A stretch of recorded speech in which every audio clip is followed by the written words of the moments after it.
gives me no pleasure to say what I'm about to say because I worked with Pete Hegseth for 7 or 8 years at Fox News. This is an act of a war crime, ordering survivors who the law requires be rescued instead to be murdered. There's absolutely no legal basis for it. Everybody along the line who did it, from the Secretary of Defense to the Admiral to the people who actually pulled the trigger, should be prosecuted for a war crime for killing these 2 people. No qualifier, didn't mince words. Nope. Top Newsmax legal analyst who used to work with Pete Hegseth at Fox is calling for him to be prosecuted for war crimes. Yep, Newsmax is saying it. So they got to stop the bleeding real fast or it's not going to happen. Here's what Judge Andrew Napolitano, who used to work at Fox with Hegseth, had to say. More. You're very well versed in the law. We know that. You don't see any other side of argument for the administration other than a war crime is committed. There is no other avenue to look at this. Look, narco-terrorist is not a legal term. It's a political term, and using that political term does not justify. But if they're labeled terrorists by the administration, doesn't that indeed indicate that they are? No. Only if they're engaged in violence can the military kill them. The military can't. But it legally seems violent if they're coming here with drugs that could kill Americans. Is that not so? Well, they're 1,500 miles from the United States in a speedboat with a 50-mile distance. It's inconceivable it could reach the United States. Okay, I'll leave that one there. Judge Andrew Napolitano, again, heavy words from you. I do appreciate the honesty about it. Yeah, flicker of honesty there. And did you see the host pushed and tried to get him?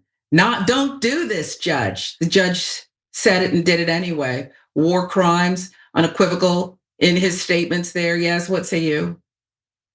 If this is coming from Newsmax, that is very, very bad. And the stakes couldn't be higher. So if people even on Newsmax are calling it out, that seems appropriate to me at the very least. We are on the brink of invading another country, a country that has done nothing to us. And the administration that is doing this is being led by Donald Trump, the non-war president, right? That is how he wanted to be branded.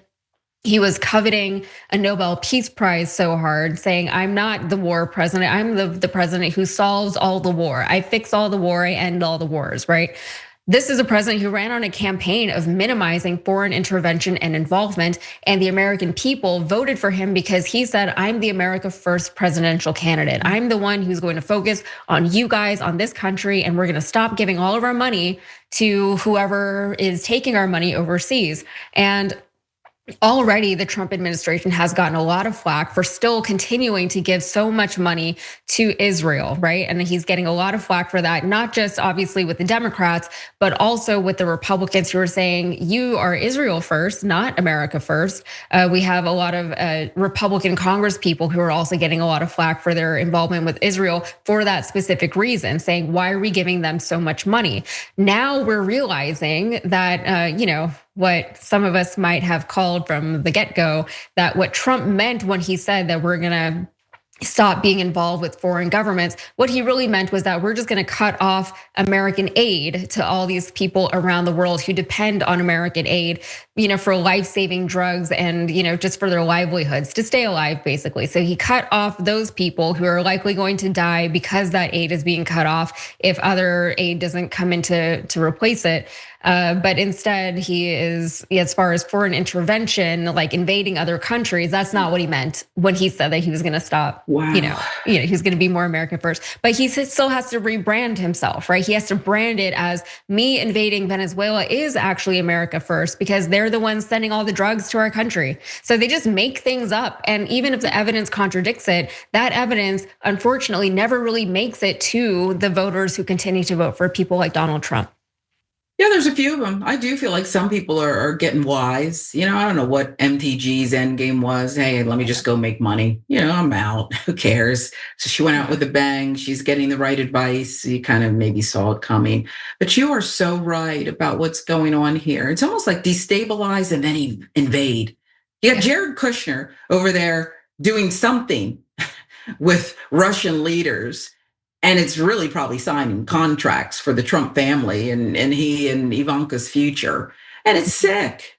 But this is what we're doing until we say no more.